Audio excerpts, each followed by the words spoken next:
যেহেতু বিনা পয়সায় আপনারা আমাকে নির্বাচিত করেছেন, এই জবাবদিহিতা পেজেই আপনারা হচ্ছেন সবকিছু পেয়ে যাবেন। কোটা সংস্কার আন্দোলনকে কেন্দ্র করে গড়ে ওঠা সরকার পতনের যে গণ আন্দোলন, তার মুখ্য সদস্যদের মধ্যে অন্যতম ছিলেন হাসনাত আব্দুল্লাহ। তার সাহসী বক্তব্যের কারণে তিনি নানা সময়ে এসেছেন আলোচনায়, কখনো সরকারের অনিয়মের বিরুদ্ধে, কখনো রাজনৈতিক অসঙ্গতির বিরুদ্ধে, আবার কখনো আধিপত্যবাদের বিরুদ্ধে বলিষ্ঠ কণ্ঠ হিসাবে নিজেকে প্রতিষ্ঠিত করেছেন। সেই হাসনাত আব্দুল্লাহ ত্রয়োদশ জাতীয় সংসদ নির্বাচনে জনতার ম্যান্ডেট লাভ করে গণমানুষের প্রতিনিধি হিসাবে নির্বাচিত হন। তার নির্বাচিত হওয়ার পর থেকেই একের পর এক চমক দেখাচ্ছেন তিনি। এবারে রমজানে সরকারের বরাদ্দকৃত খেজুরের হিসাব দিয়ে তিনি বেশ প্রশংসিত হন। এবারও ঘটেছে তেমনই একটি ঘটনা। নগদ নিয়ে এলো হার না মানা হার অফার। সর্বনিম্ন 10,000 টাকা রেমিটেন্স নগদে পাঠালে থাকছে স্বর্ণের হার জেতার সুযোগ।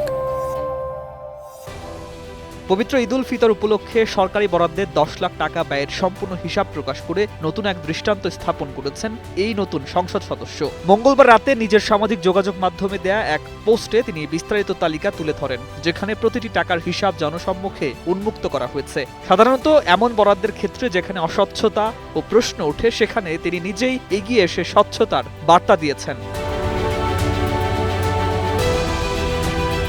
পোস্টে জানানো হয়, কুমিল্লার দেবিদ্বার উপজেলার দুস্থ ও সুবিধাবঞ্চিত মানুষের মাঝে এই সহায়তা পৌঁছে দেওয়া হয়েছে। উপজেলার 15টি ইউনিয়ন ও একটি পৌরসভার মোট 144টি ওয়ার্ডে পরিকল্পিতভাবে এই অর্থ বিতরণ করা হয়। প্রকাশিত তালিকা অনুযায়ী 1000 মানুষের প্রত্যেককে 1000 টাকা করে দেওয়া হয়েছে, যা মোট 10 লাখ টাকার সম্পূর্ণ হিসাবের সঙ্গে মিলে যায়। শুধু তাই নয়, এর বাইরে আরও 500 জনের মাঝে ব্যক্তিগত উদ্যোগে ঈদের সামগ্রী বিতরণ করেছেন তিনি।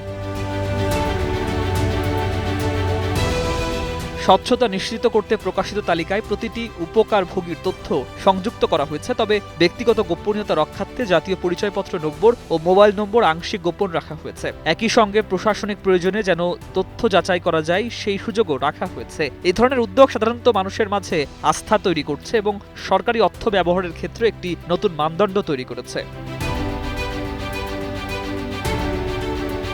হাসনাত আব্দুল্লাহ নিজেই জানিয়েছেন, এই সহায়তা বিতরণে কোনো রাজনৈতিক পরিচয় বিবেচনা করা হয়নি। প্রতিটি ওয়ার্ড থেকে সবচেয়ে অসহায় ও সুবিধাবঞ্চিত মানুষের খুঁজে বের করে সহায়তা পৌঁছে দেওয়ার চেষ্টা করা হয়েছে। তবে সীমিত বরাদ্দের কারণে সবাইকে এই সহায়তার আওতায় আনা সম্ভব হয়নি বলেও তিনি স্বীকার করেন। তারপরও এই উদ্যোগকে স্থানীয়ভাবে স্বচ্ছতা ও জবাবদিহিতার এক উজ্জ্বল উদাহরণ হিসাবে দেখা হচ্ছে, যা ভবিষ্যতে অন্যদের জন্য অনুসরণীয় হয়ে উঠতে পারে। রমজান উপলক্ষে গত 11 মার্চ কুমিল্লার দেবিদ্বারে সরকার থেকে বরাদ্দকৃত 39 বক্স খেজুরের সম্পূর্ণ হিসাব দিয়েছিলেন হাসনাত আব্দুল্লাহ। এক ফেসবুক পেজ থেকে লাইভে এসে সব তথ্য জানিয়েছিলেন তিনি। এতে গণমানুষের কাছে দারুণ প্রশংসিত হন হাসনাত আব্দুল্লাহ।